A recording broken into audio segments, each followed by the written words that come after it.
Okay, kids, this will be the last of the compare and contrast video lectures that I'll be putting up, and this will take us through Vietnam War. We start with, this is going to pick up around the 1920s. So I thought we'd start off, first of all, with a connection to the previous one. Last one, we talked about Booker T. Washington and W.E.B. Du Bois. And comparison between their approaches to civil rights, earning civil rights for the African Americans. Booker T. Washington is really a figure of before the First World War. He dies in 1915, so just as before the United States enters the First World War. W.B. Du Bois, who is his contemporary in one sense, lives long after him. He lives into the 1960s.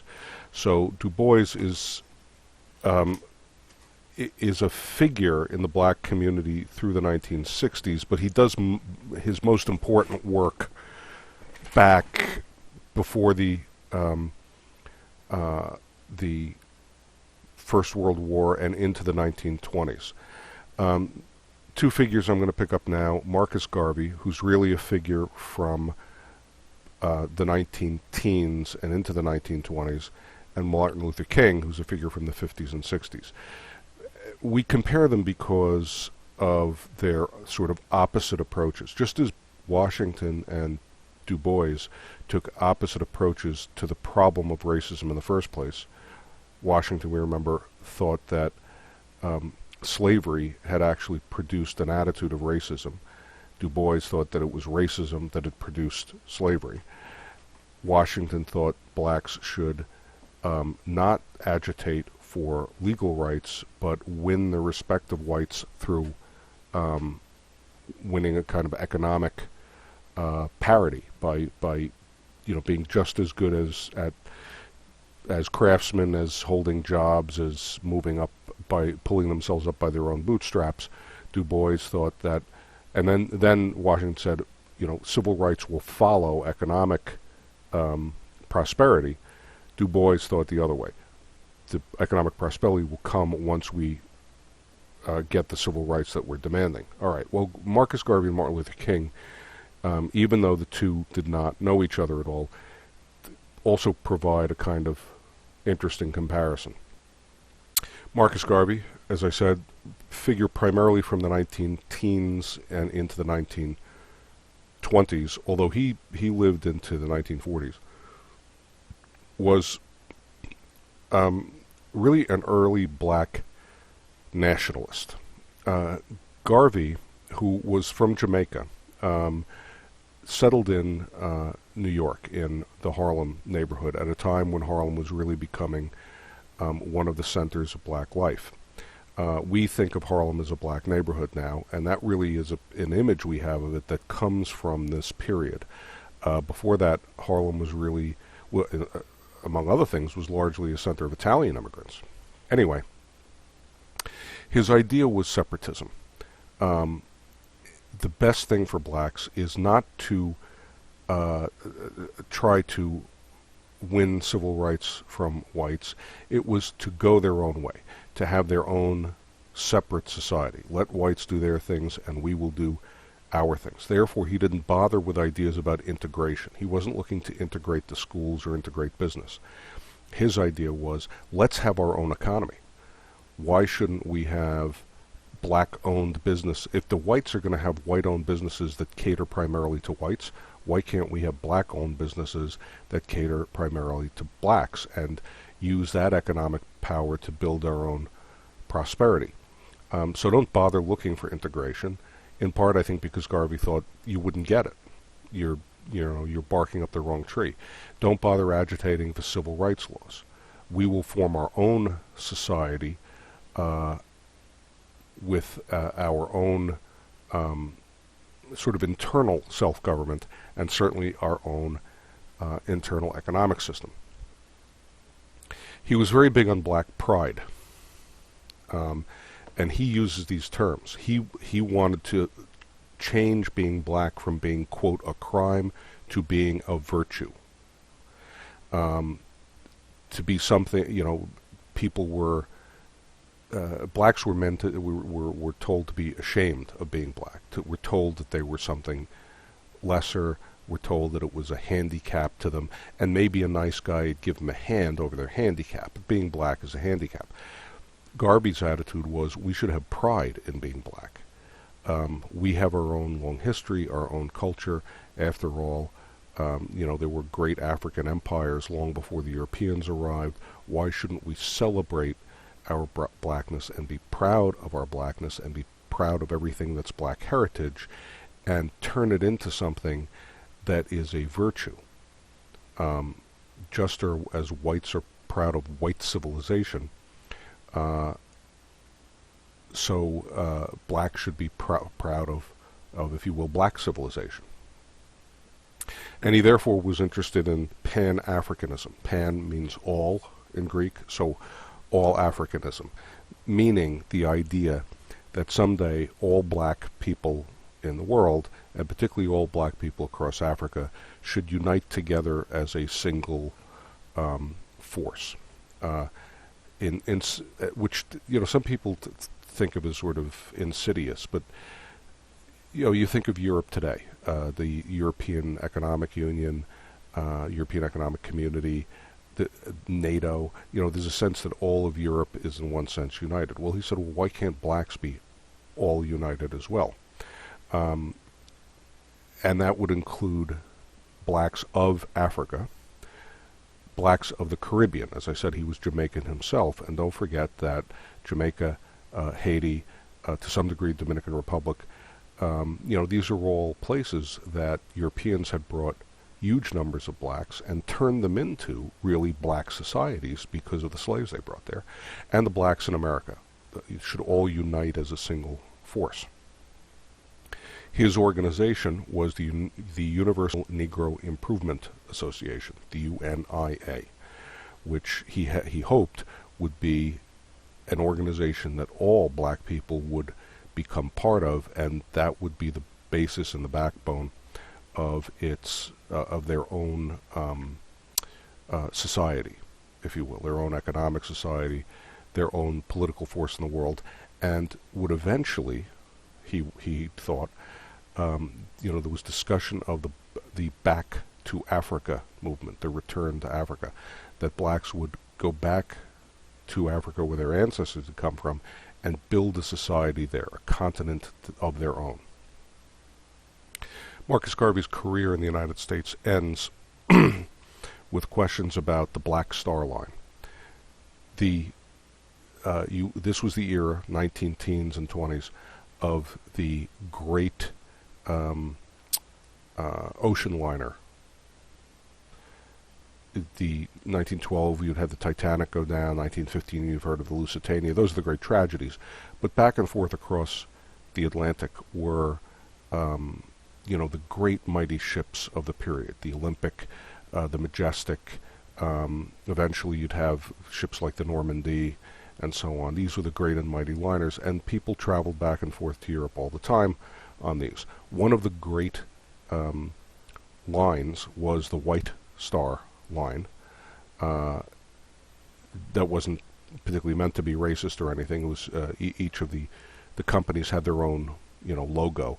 So you had the Cunard liners, the Hamburg America lines, which was basically a German line, and you had the White Star Line, which actually was the line that owned the Titanic.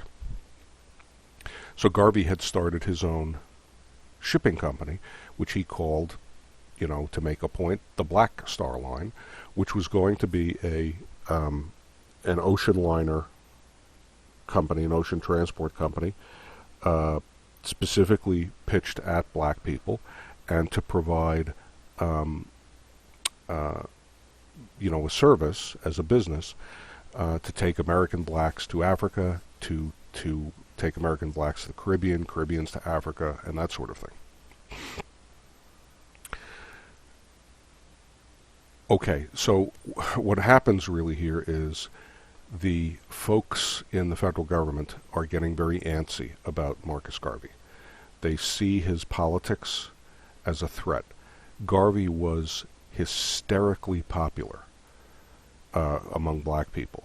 And let me just show you a picture because it says a lot about him.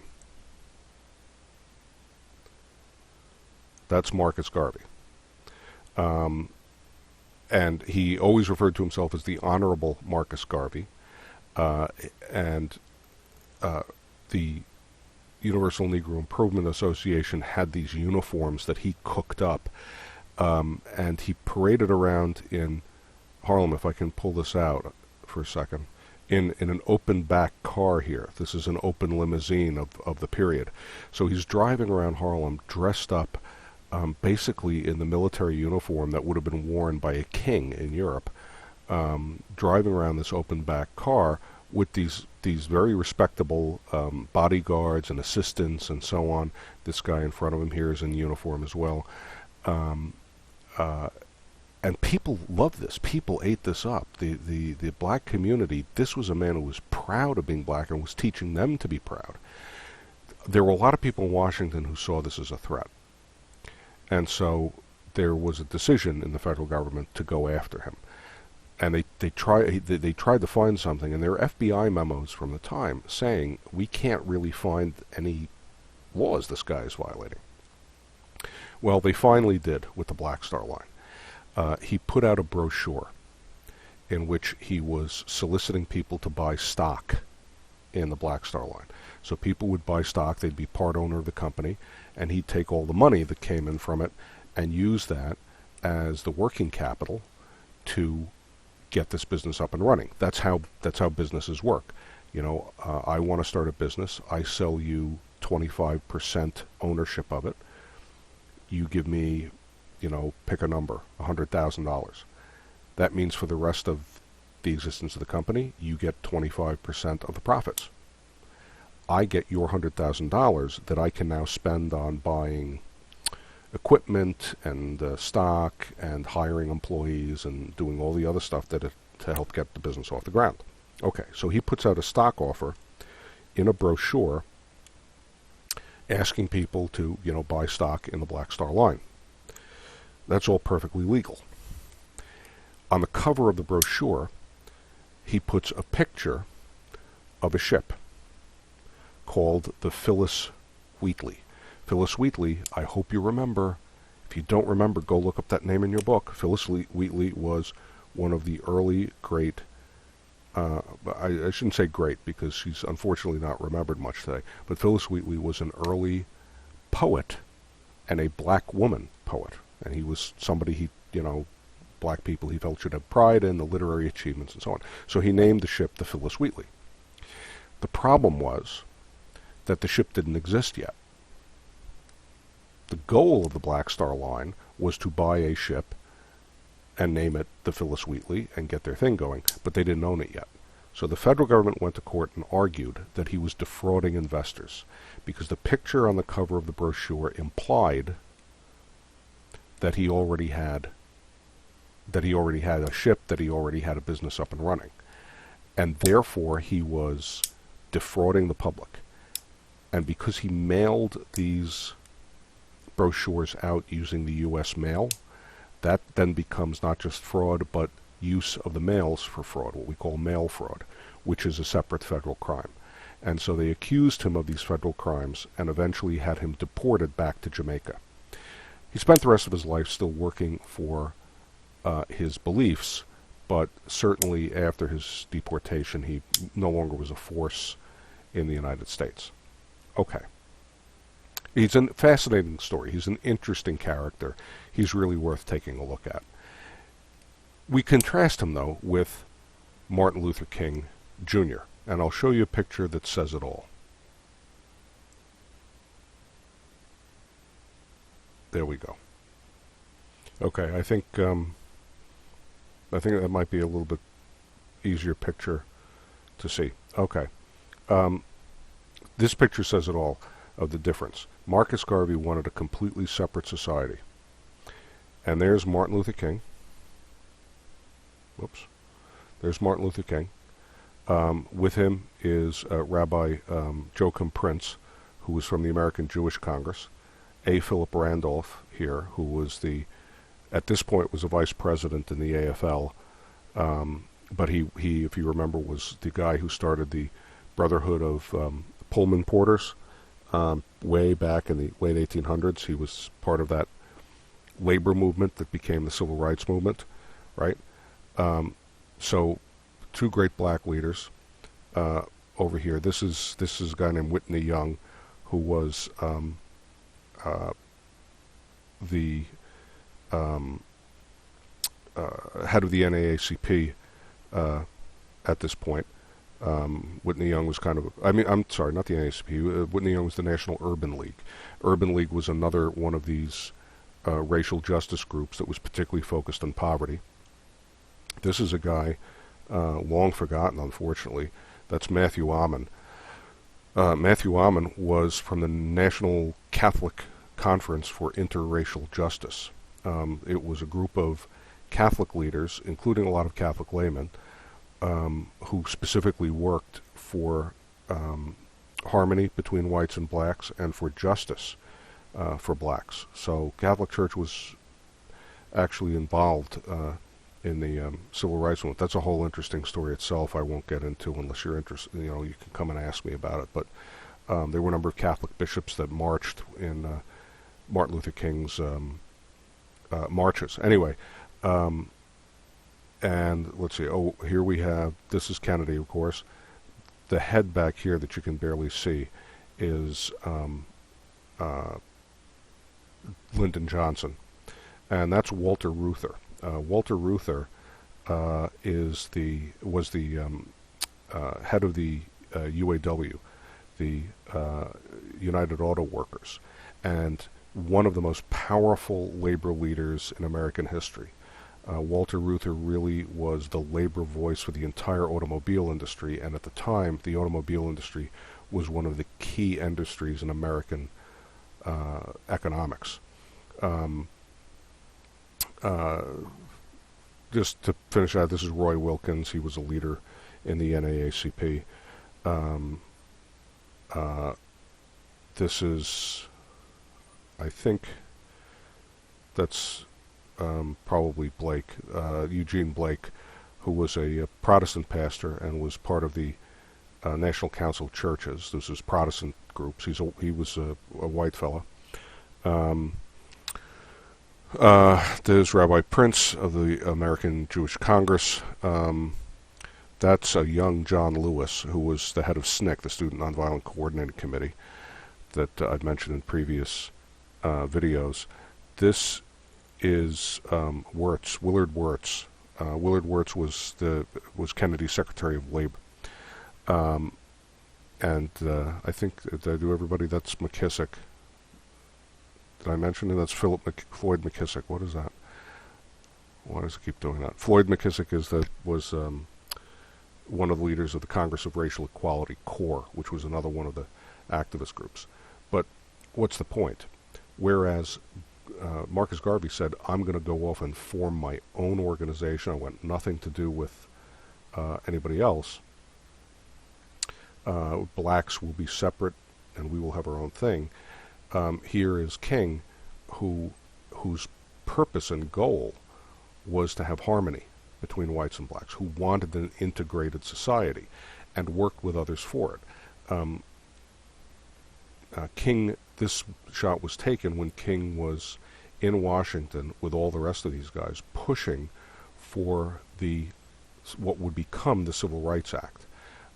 Kennedy did not get it passed. He didn't get a chance to. If you remember from a previous lecture, he didn't get a chance to get the Civil Rights Act passed, but Johnson would shortly after Kennedy's death. And you see the coalition of people for it. King, who's a black guy, the National Urban League, CORE, which were primarily black organizations, the NAACP, but also white labor leaders, white politicians, and white clergymen, who were among those, and Rabbi Prince, who were among those with whom he worked. So anyway, So let's get back to the outline then. Okay, so King was a figure of the 50s and 60s, whereas Garvey was about separatism and a sort of proud black nationalism. King was about peaceful integration. He advocated on behalf of civil rights of the blacks, but also on behalf of the poor. People forget that. The March on Washington was really called the Poor People's March, the Poor People's Campaign. And King was as much about justice for the poor as he was about justice for the African Americans. And so he was very happy to have whites involved in the movement. If you look at any of his marches, there in front with him are leaders of the black community, but also white priests, rabbis. There were a lot of Jewish leaders who were involved in that. And just sort of white civil leaders. He had no problem working with white politicians like John Kennedy and Bobby Kennedy, who was Attorney General under John, and Lyndon Johnson, and so on. He wanted to form what he called a coalition of conscience. That is, all of those who had a conscience about issues of race, issues of justice in society and generally. King was committed to nonviolence, of course. He had been influenced by the writings of Gandhi and by Henry David Thoreau. Remember that transcendentalist? Thoreau's book was called Civil Disobedience, and it describes him spending time in jail, briefly, for refusing to pay a tax to pay for the Mexican War, which he thought was an immoral war. And Thoreau said, don't go killing anybody, simply refuse to cooperate, and you have a right, civil disobedience. King was influenced by those guys. His organization, Garvey's is the UNIA, his is the Southern Christian Leadership Conference, and ultimately he gets the Civil Rights Bill of 1964 passed, and then the Voting Rights Act of 1965, before he himself is assassinated. Okay, so hopefully that gave you something to think about comparing these two guys. Let's move on. Okay, pictures, good. All right. A good and interesting comparison, and many books could be written on this, so this is just a brief overview, is between the New Deal and the Great Society. Important for AP for two reasons. One, because for 3 reasons. One, you need to know about each of these individually, so this is a good review of that. Second, you need to keep them straight. There have been AP questions in the past that have clearly, the trick in them, the trip up in them, the thing that they're trying to get you to do is get them confused, and like a multiple choice question that will throw in, which of the following was not a New Deal program, and they'll throw in something from Great Society, and that's the trick to spot that. So it's good to keep them straight. And third, it's also important to see the relationship between the two, because there is.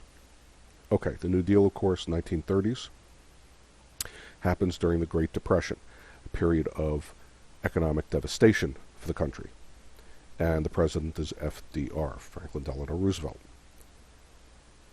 Contrast this with the Great Society program, which is in the 1960s, and occurs in a relatively prosperous period for the country. The Great Depression was a response to economic catastrophe. The Great Society was a response to the prosperity of America, but too many people were being left behind. In the Great Depression, everybody in the country was devastated except for a handful. In the 1960s, the country as a whole was prospering, but there were important segments that were not, and so this was a way to bring that same prosperity to everybody. So it's a completely kind of different situation. And the guy in Great Society, of course, is Lyndon Baines Johnson, who, oddly enough, was called LBJ to FDR. And I notice he's consciously patterned on FDR. Johnson had started his political career as a young congressman from Texas during the period of the New Deal, and he was a huge fan of FDR. FDR was really his political model in many ways. And so when he got to be president himself, he wanted to do the same thing FDR had done. Just as FDR had remade the country, and in Johnson's view, made it a better place, so Johnson's legacy was, he thought, to continue the work, so to speak, where FDR had been handed a devastated country and had helped people survive and made things better. LBJ wanted to take now the better country and, for want of a better word, sort of perfect it. So he was constantly kind of tapping into that. Okay, what's the new idea of the New Deal? That government should intervene in the economy in a dramatic way. Before the 1930s, we know from Herbert Hoover, right? What was Herbert Hoover's idea, or Calvin Coolidge's idea about government? And really the idea of presidents all the way back. That government is best which governs least. The government should stay out of the economy, stand on the sidelines, let it do its thing, intervene only absolutely minimally in certain specific ways. FDR, however, came in with a New Deal and said, no, the government should, dive feet first into the economy, should use its power to remold the economy, particularly in times of emergency, to fix it when it fails and to hold people up when they can't be sustained by it. And therefore, the new idea of the New Deal was the creation of government programs for employment, for benefits, etc. All sorts of things that the government had never, ever been involved before. Particularly the federal government. There had been, some at times relief programs on the local level, but the federal government never got involved with it. So what is it? Relief, recovery, and prevention. The New Deal programs were first about relief of the immediate crisis of the Depression. How do we put people to work right away? How do we get a paycheck into their pocket right now? How do we get industry, gingered up to start running again to get people off the unemployment line at this moment? Second, recovery. How do we get the whole economy really moving again in the longer term? Not just how do we keep a person from starving to death this week, but how do we start getting factories and business working again so that people have a job 4, 5, 10 years from now. And then third, I put in parentheses there, prevention. That is, how do we make sure that the Depression doesn't happen again? What do we do to fix that? So, you have a whole bunch of programs that do that. On the prevention side, I'll just mention changes to the banking laws. The Glass-Steagall Act. You should remember, look it up in the book if you don't. The Glass-Steagall Act, which basically said you can either be a bank or you can be an investment company, but you can't be both. If people put their money into the bank, they shouldn't suddenly discover, to their dismay, that the bank has been gambling with the money in the stock market. It created the FDIC, Federal Deposit Insurance Corporation, so that if a bank did collapse, people wouldn't lose everything they have. That was also a sort of preventative measure against future economic collapses. It created the Securities and Exchange Commission, the SEC, note it, which was the government's attempt to make rules for things like the stock market, again, to prevent the kind of wild, baseless speculation that had led to the stock market collapse. The Great Society really had nothing like those prevention programs. In fact, those prevention programs lasted until very recently. The Glass-Steagall Act lasted until recently, and it was only recently fiddled around with, and there are a lot of people now who regret it was fiddled around with. The SEC is still with us. The FDIC is still with us. They were there from the 30s on to our own day. Great Society didn't really address those issues because it didn't have to. It's happening in a relatively prosperous period of time. Okay. The recovery, one of the big, the recovery programs and the relief programs you know of. The WPA, Works Progress Administration, the PWA, Public Works Administration, the CCC, the Civilian Conservation Corps, et cetera, all that, as they call it at the time, the alphabet soup that FDR created. All these programs that first put people back to work physically again, and second did things like create infrastructure.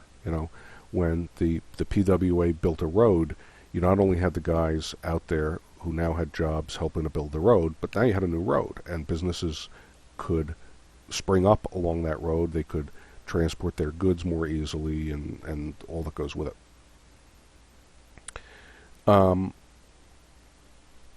Okay, the new idea in Great Society, on the other hand, was that government should intervene in society in a dramatic way to create programs to create change.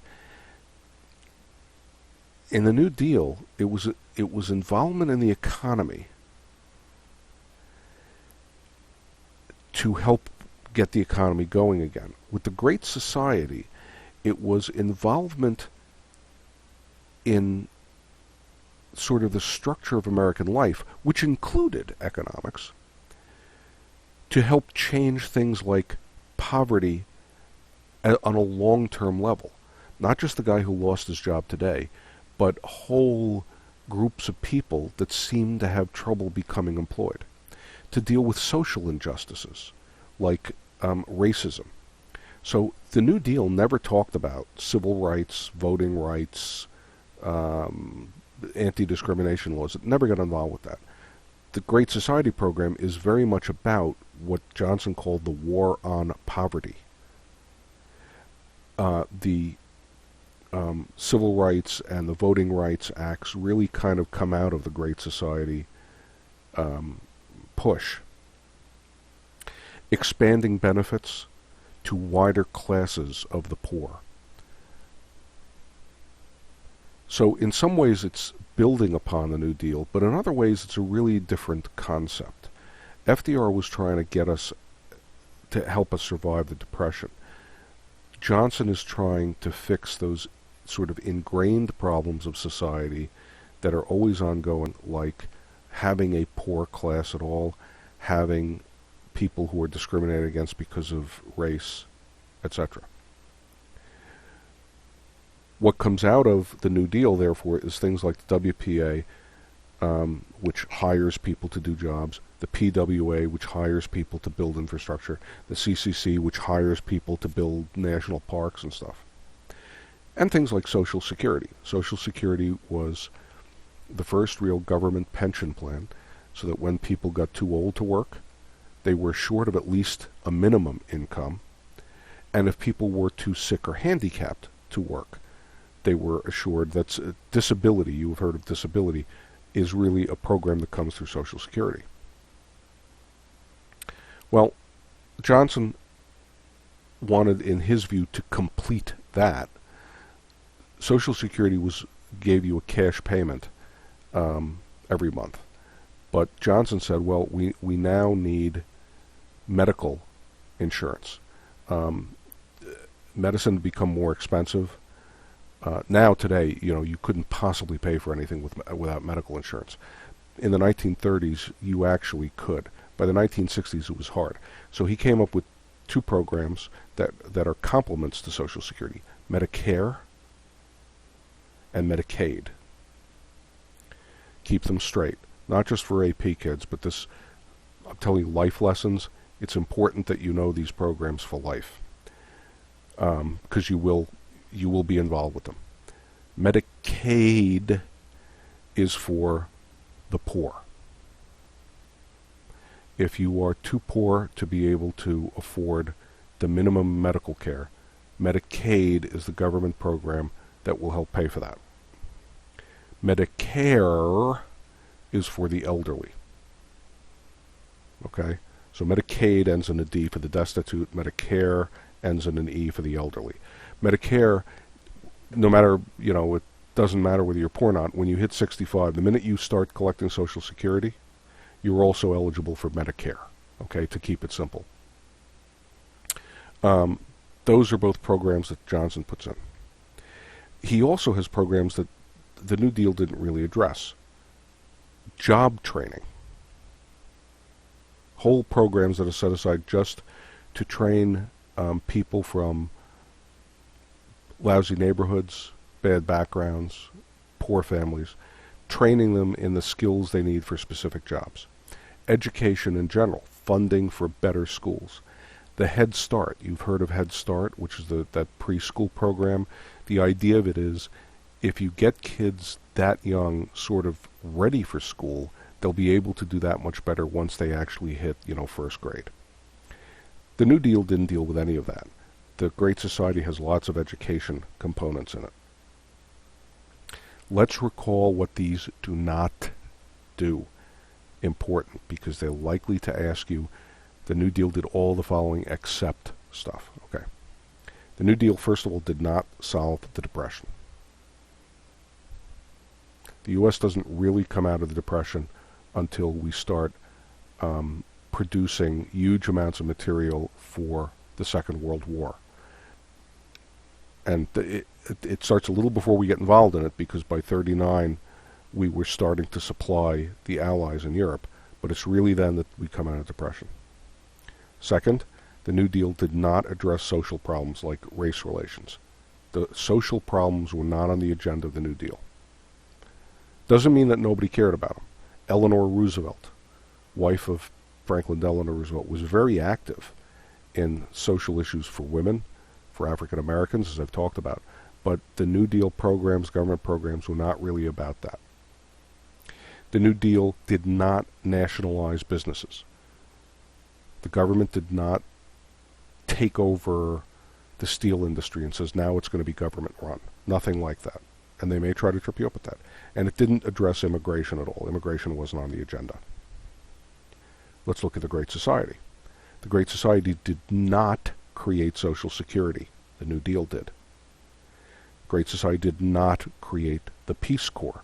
The Peace Corps was a program of the Kennedy administration just before Johnson, in which Kennedy took, bright young people who volunteered and sent them around the world to work on projects in other countries to spread goodwill, to fight poverty over there, but also to show them that, Americans cared about them too. And the Great Society did not address immigration at all. Okay. The New Deal resulted in massive debt because FDR had to pay for all these programs by borrowing money. And its legacy is a change of mentality. Before the New Deal, nobody would have even thought of having the government take care of an economic crisis, or that there was any obligation the government had to look after the poor in any way.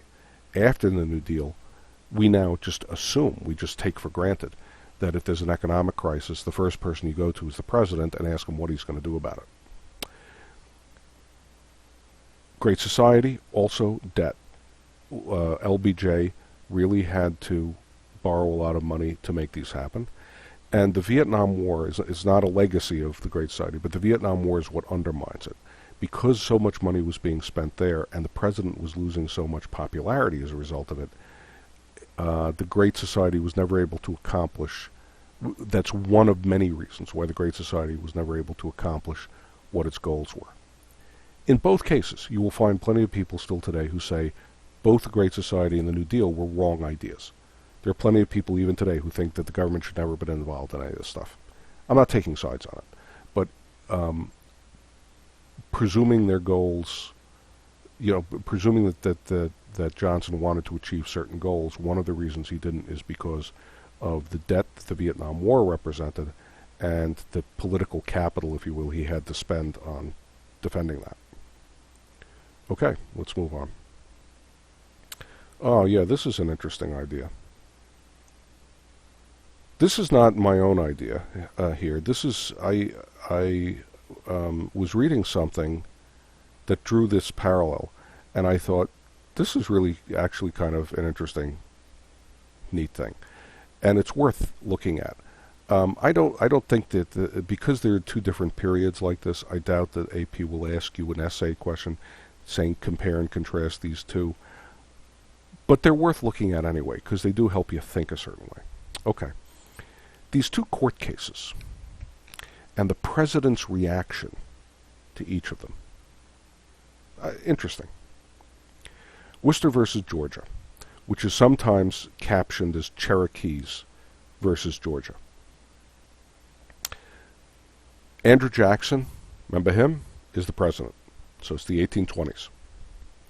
State of Georgia, full of Cherokee Indians. You still have, and we usually think of the Cherokee as being a Midwest Great Plains tribe, like from all the cowboy movies, but the Cherokee actually were an East Coast tribe in Georgia. Okay. Indians are a federal problem. Constitution gives responsibility for relations with the Indian tribes to the Congress. You had these lands that were inside the state of Georgia that had been given to the tribe. They weren't using the word yet, but they were similar to reservations. That was sort of the idea. Georgia was not happy about this. The state of Georgia didn't like the fact that so much land was given to the Indians and that so many Indians were still around. There was still a great hatred and prejudice for them, against them, I mean. So Georgia wants them out of the state. But it's a federal issue. So what does Georgia do? Georgia simply passes a law, this Georgia legislature, in which it declares that it is giving itself jurisdiction over the Indians. Okay. Well, the state of Georgia is sued over this. The case goes to the Supreme Court, and the Supreme Court finds that that's unconstitutional. John Marshall denied the right of a state to assert jurisdiction because the Constitution, Article 1, Section 8, Article 1, you remember the Constitution is that Article 1 is all about the Congress, Article 2 is about the President, Article 3 is about the courts, Supreme Court in particular.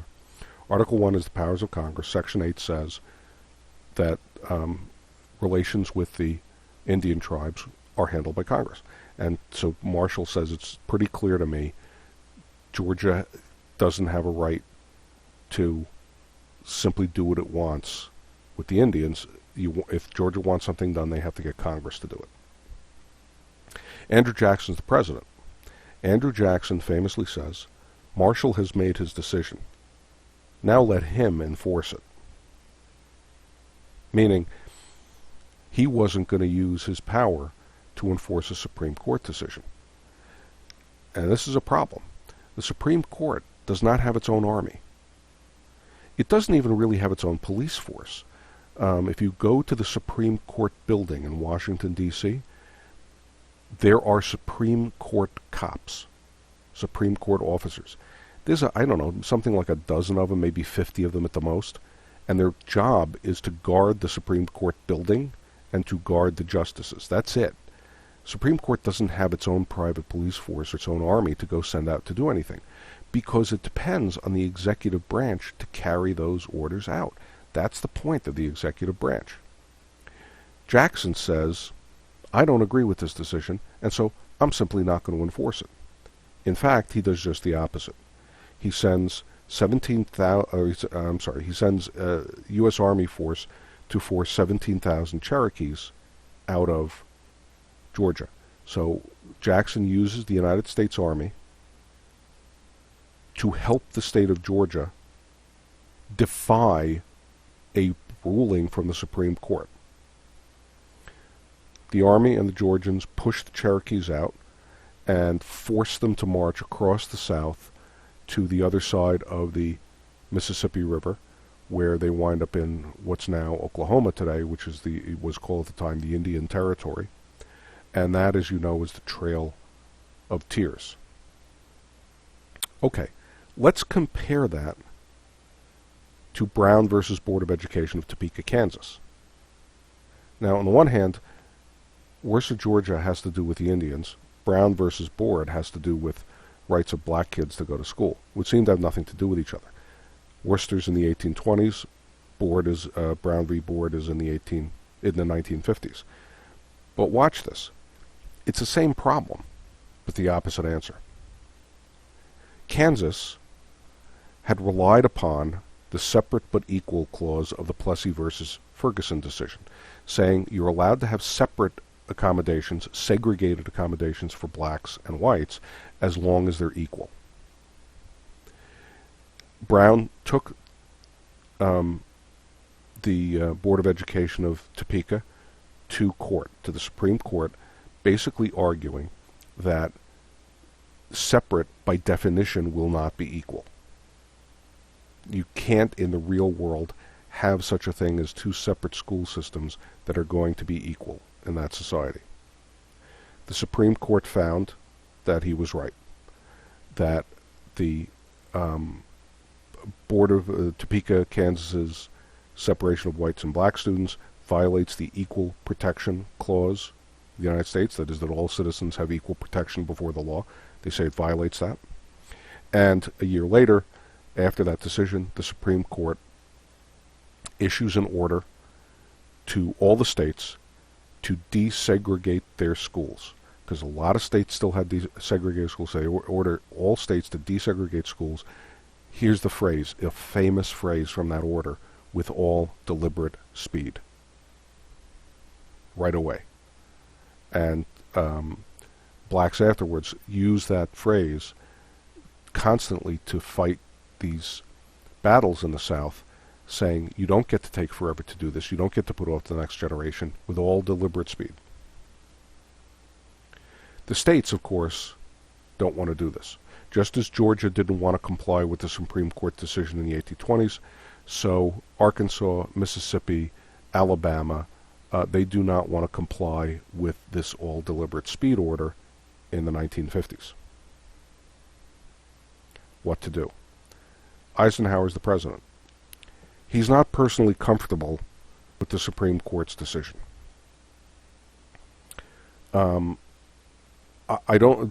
Eisenhower did not have a personal prejudice against black people. At least not in the sense we're talking about here. But he did not use his moral authority, that is the platform of the presidency, to call for change. And he said you can't change people's hearts by changing laws. His attitude was, you have racists in the South. You can't just make a law to make people stop being racist. It's not going to work. Even though he felt that way, though, when the states refused to comply with the Supreme Court, he sent troops, 1,100 paratroops, to Little Rock, Arkansas, to protect the Little Rock Nine. The Little Rock Nine, you remember, 9 high school kids who were the first black kids to be enrolled in Little Rock High School, which had been all white. They showed up for the first day of school, and they were met with a fiercely angry crowd. And the Arkansas State Police and the governor of Arkansas tried to block their entry. And so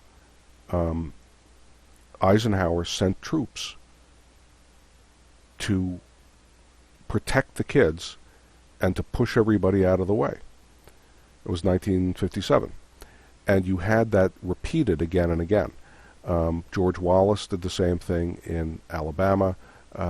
You had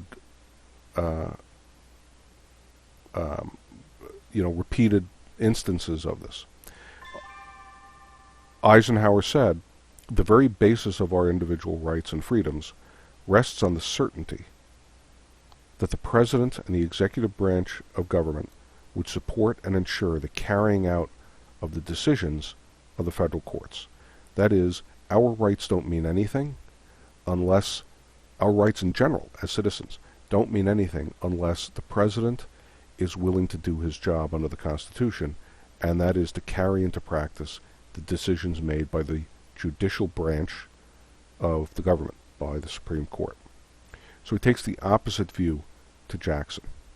That's pretty simple and pretty straightforward, but it's an interesting contrast and attitude, I thought. Okay. Let's move on. Okay. Let's do a little bit about literature now. I wish I could have done a lot more about art and literature with you folks, just because American Lit has history. I'm hoping that you learned enough in English class and can put all this together in your mind that it'll be useful to you. Okay, so we're comparing and contrasting. Since we're in the 20th century, let's take a look at those two. 1920s versus post-World War II. So post-World War I literature. So you're talking about the period of the 1920s and into the 1930s. And there's really three big groups. Now, again, there's no law that says that if you're a writer, you are hereby required to participate in one of these groups. No. But when we look back at all the writers, many of them fall into one of these categories. Many of them don't. There were many other writers that really wouldn't fit into what we're talking about here.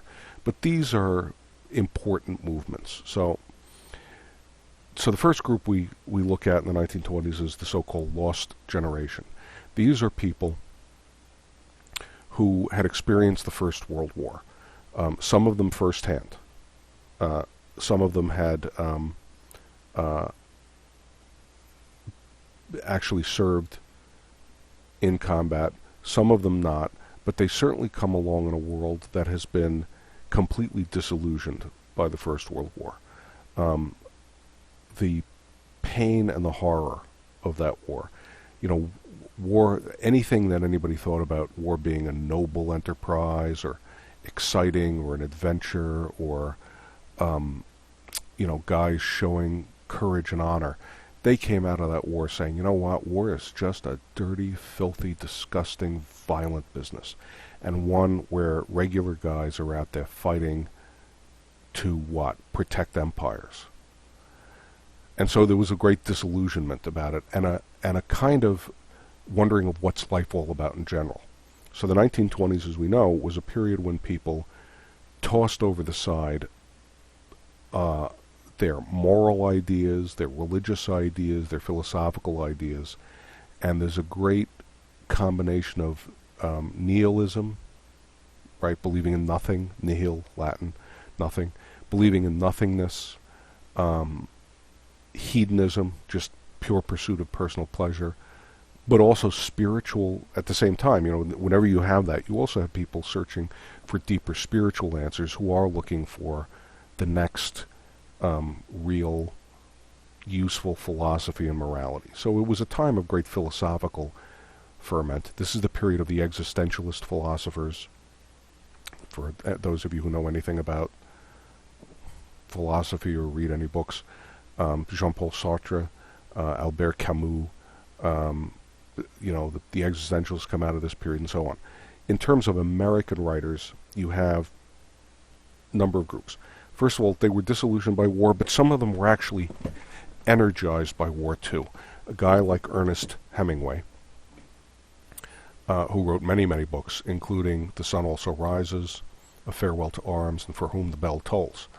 I mention those because they're all set in one way or another in war. And Hemingway had this odd relationship to war. On the one hand, he was disillusioned and appalled by it too, and on the other hand, he found in the great struggle of humanity of war a kind of meaning and an energizing aspect. So he's kind of got this love-hate relationship with such things.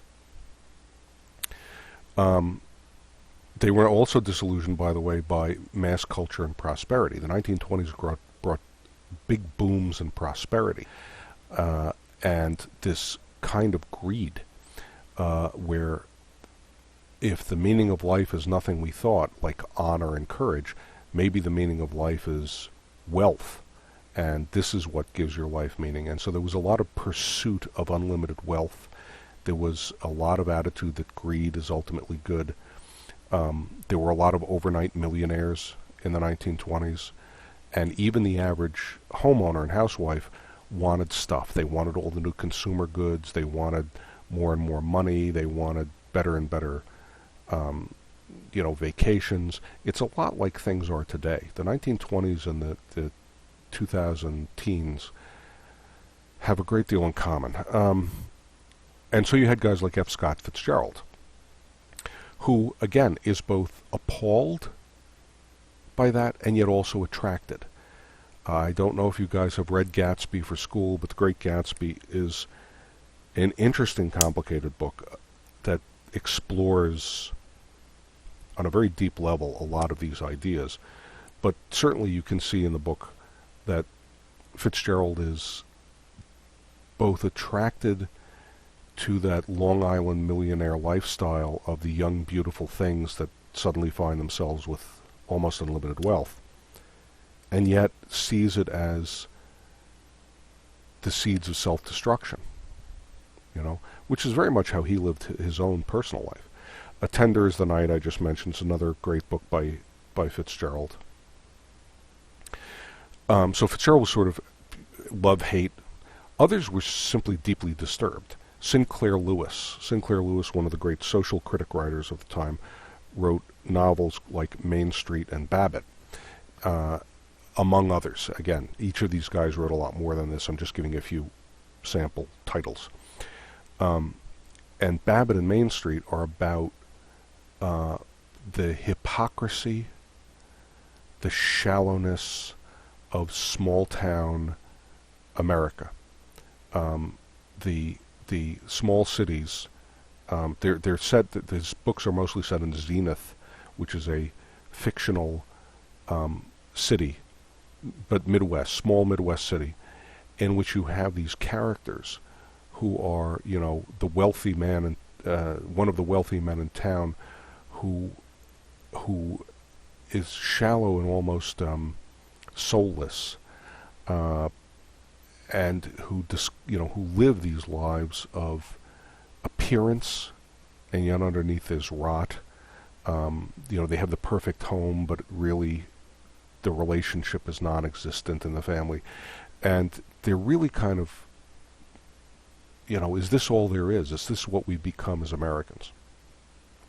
And then I just throw in this one, John Dos Passos, who is another more experimental kind of writer who wrote a thing called the USA Trilogy. We don't have time for you to go into everything, but if you're interested in American lit, you might want to look some of these up. I also point out the Lost Generation had a lot of connections to Europe. Over in Paris, you had Edith Stein. Not Edith Stein. What am I saying? I'm an idiot. That's Gertrude Stein. Edith Stein, you forget about Edith Stein. Edith Stein was a philosopher and a philosopher and a nun during the Nazi Holocaust, who went to the concentration camp. I'm thinking Gertrude Stein. Gertrude Stein and her girlfriend, Alice B. Toklas, were these literary figures in Paris. They were Americans, but they were expatriates. They were living in Paris.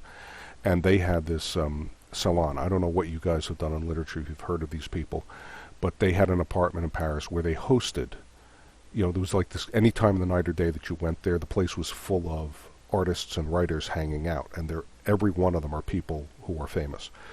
Like Pablo Picasso would just, hang out there for lunch whenever he felt like it.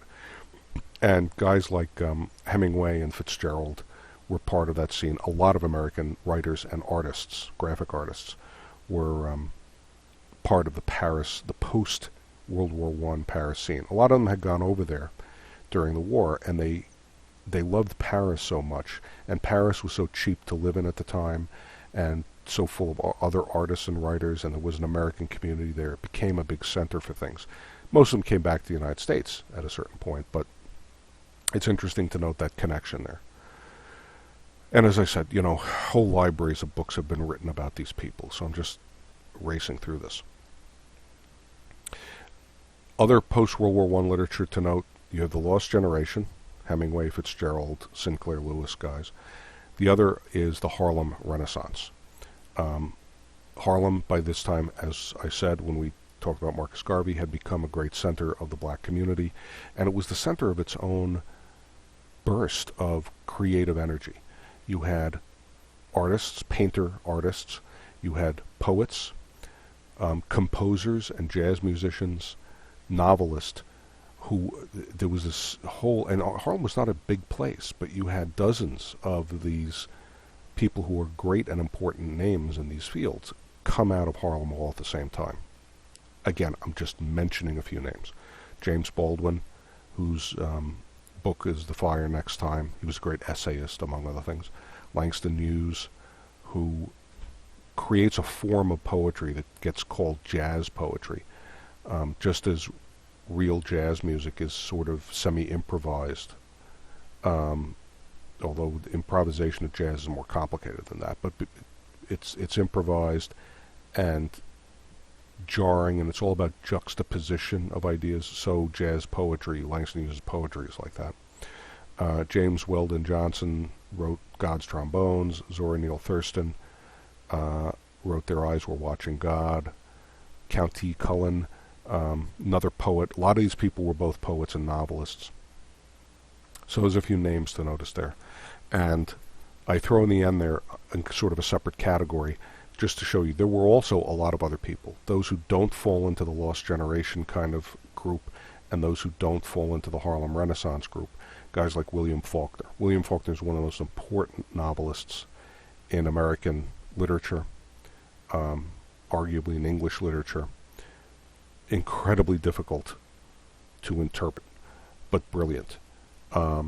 He was also active at this time. You have a whole, in fact, he's a Southerner, and you could make a whole case for adding another whole category of Southern writers. Okay, so we contrast this with the post-World War II writers. And this, so we're talking about the 1950s primarily, late 40s and 50s.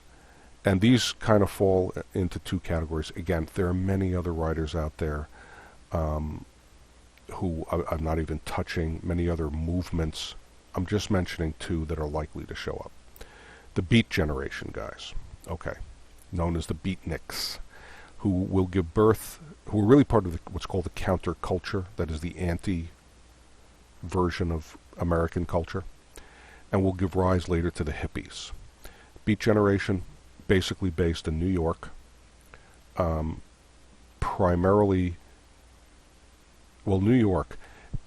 Greenwich Village, although Columbia University, a lot of these guys either came out of Columbia or had connections to Columbia.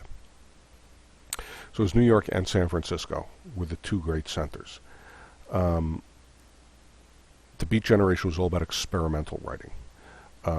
Jack Kerouac, for instance, used to take a long roll of paper, not a sheet of paper, but a long roll of paper, roll it into the typewriter, and just write whatever words came into his head.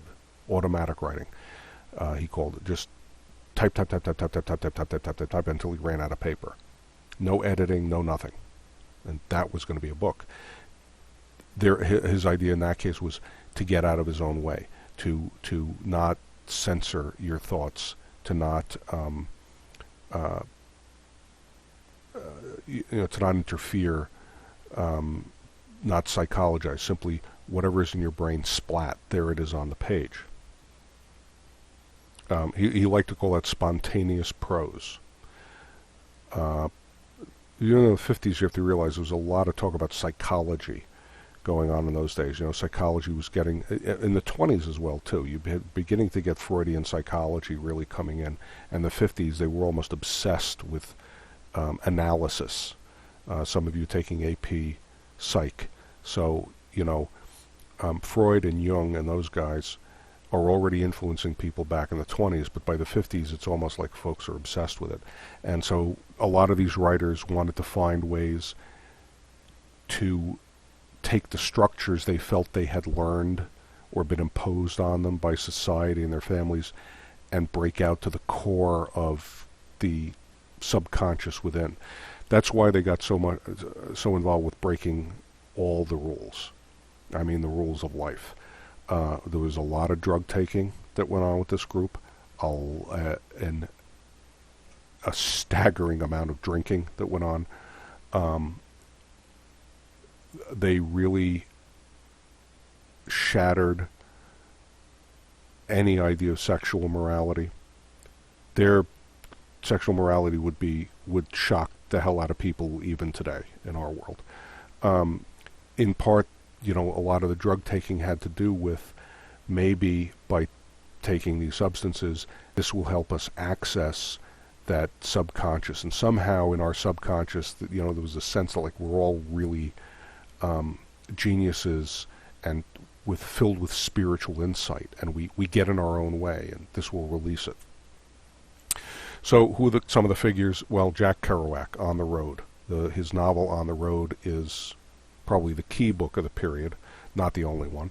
And On the Road, Neal Cassady here, who didn't really write much, didn't write anything that anybody remembers,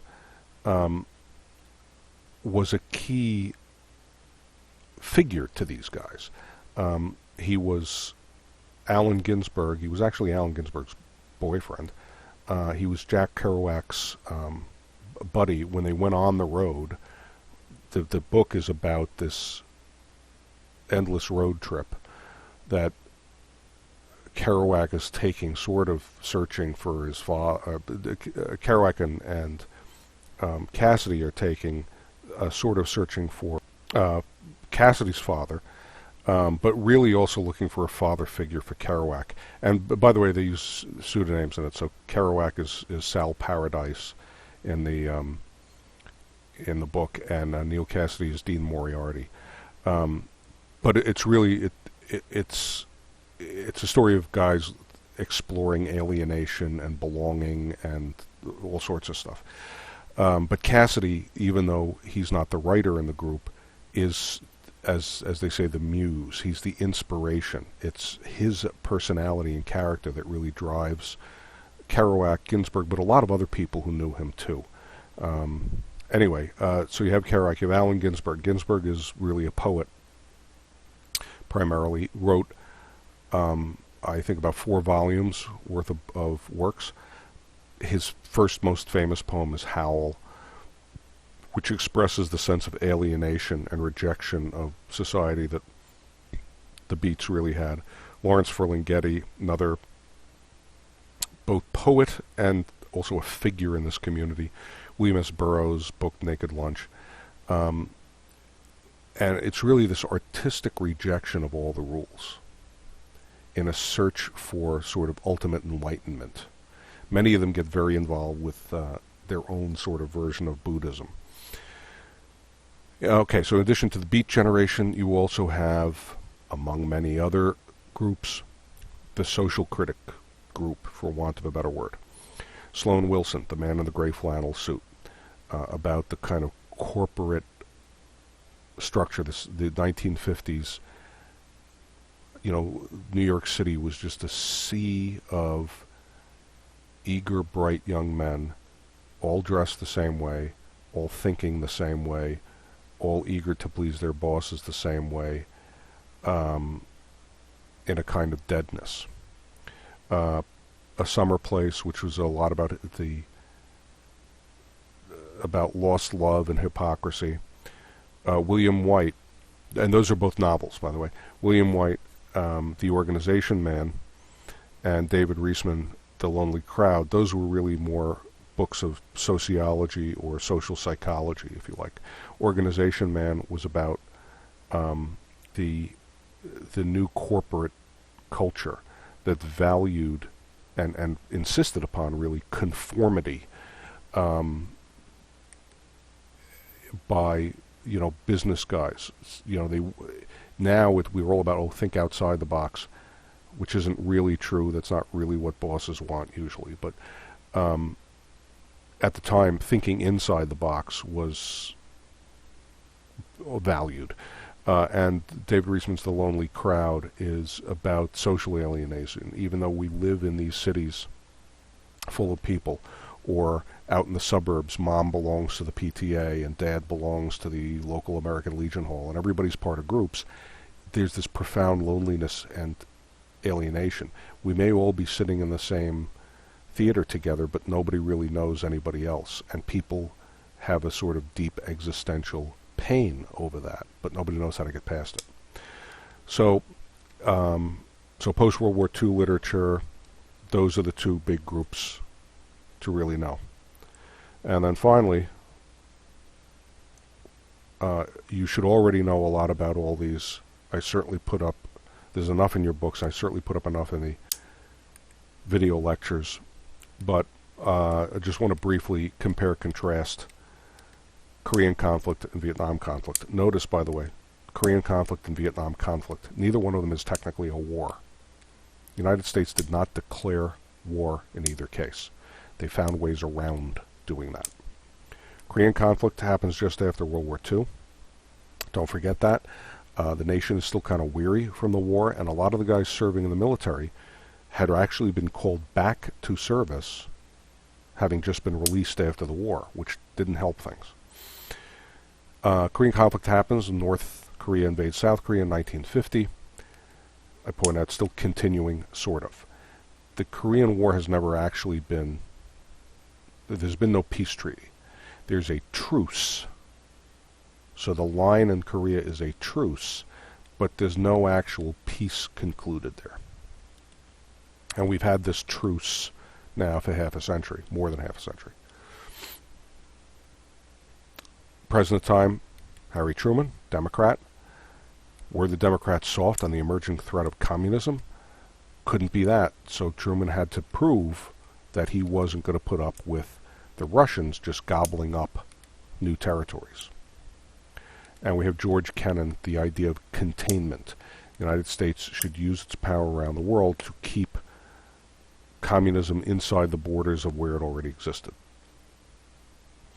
Interesting to note, I think interesting to note, the U.S. had no real prior involvement in Korea. When the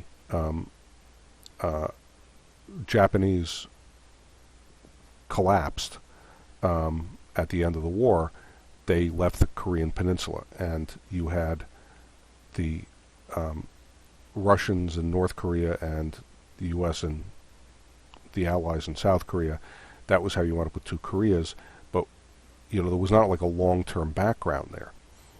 The Russians and then the Chinese, by the way, were very much on the ground in that. The Russians had been behind North Korea, and then the Chinese were right there at the border when we started to push north. So note that for a minute. Korean conflict was undertaken as a United Nations event. Russia wasn't at the meeting of the United Nations. They were protesting the fact that the U.S. and therefore the United Nations would not recognize the government of Communist China as the legitimate government of China. And so Russia was protesting. If they had been there, they could have vetoed this. But they weren't there, so they couldn't. So the United Nations decides to go into Korea. And so it was actually never a United States operation. It was the United States acting on behalf of the UN. Okay, I did the video that explained how the Korean War worked. So just briefly, it became a stalemate. U.S. clearly pushed to near victory, then retreated. You had a truce, but that truce was a stalemate, and eventually you had a truce. But you had this real stalemate there, and it killed Truman's political career. And I point out a side issue. It was also the first war in which we had racially integrated military units. Okay, let's compare that for a minute to the Vietnam conflict. Vietnam conflict comes along during peacetime. Question mark?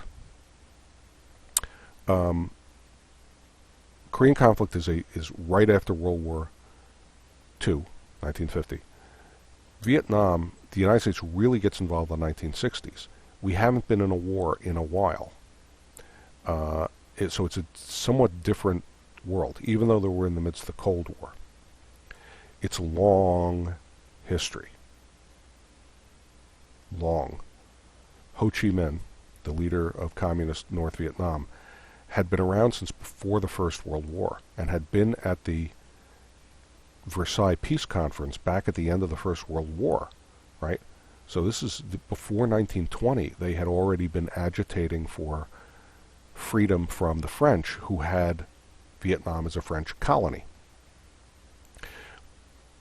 When the Vietnamese finally kicked the French out in 1954, then the United States got involved, and slowly over time, Eisenhower put in the first CIA and a few military advisors there. Kennedy increased significantly the number of advisors. Johnson now really starts putting in ground combat troops in there, and it becomes the American war. Nixon then takes it on and eventually has to pull the United States out. It's still about containment, in a sense, although the term we're using at this point is domino theory. If we let South Vietnam go communist, then it'll be Cambodia, then Burma, then Indonesia, then Japan, and it'll be one country after another, falling like dominoes. Johnson, who really turns it into a war, again, a Democrat, wants to show he's not soft on communism. Russia and China's involvement in Vietnam was much more subtle and complicated. In Korea, they were clearly a part of the picture. In Vietnam, they were there, they were supportive, they were sympathetic, but the Vietnamese also are wary of just becoming clients of Russia and China. Too complicated probably to go into an APUSS essay about that, but just so you realize, it was a much more complicated picture. Gulf of Tonkin resolution. You have this alleged, disputed to this day, attack on American warship in the Gulf of Tonkin, right off the coast of North Vietnam. This becomes the excuse that Johnson uses to get the United States in. It was a U.S. involvement, not a United Nations. United Nations was not behind this. And really things start to turn at the Tet Offensive.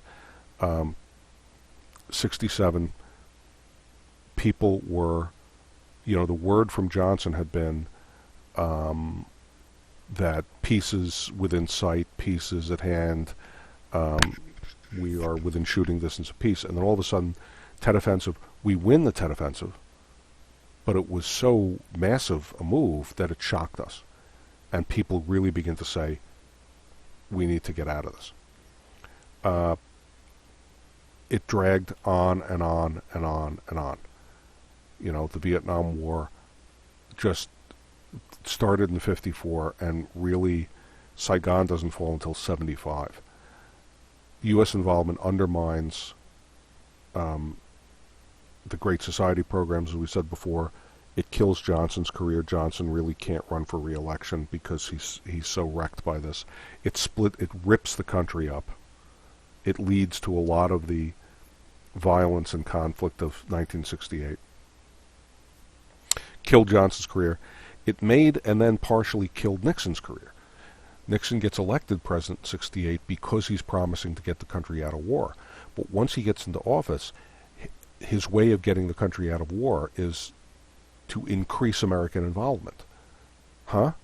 Yeah, so I'm going to get us out of war by bombing even more heavily and sending even more troops. And this freaked people out. And he proposes this policy of Vietnamization, that is making the war more and more Vietnam, the country of Vietnam's own war, withdrawing troops so that the Vietnam Army itself takes over the battle more and more, which, everybody at the time realized all that meant was that the South Vietnamese Army was going to provide cover fire while we abandoned the place, and they lost the war, which is what happened. 75, we have defeat.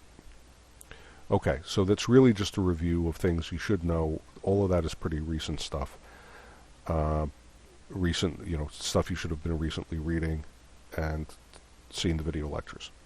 So again, if you've got questions, problems, issues, put them on that question forum, email them to me, ask them in class, stop me after school.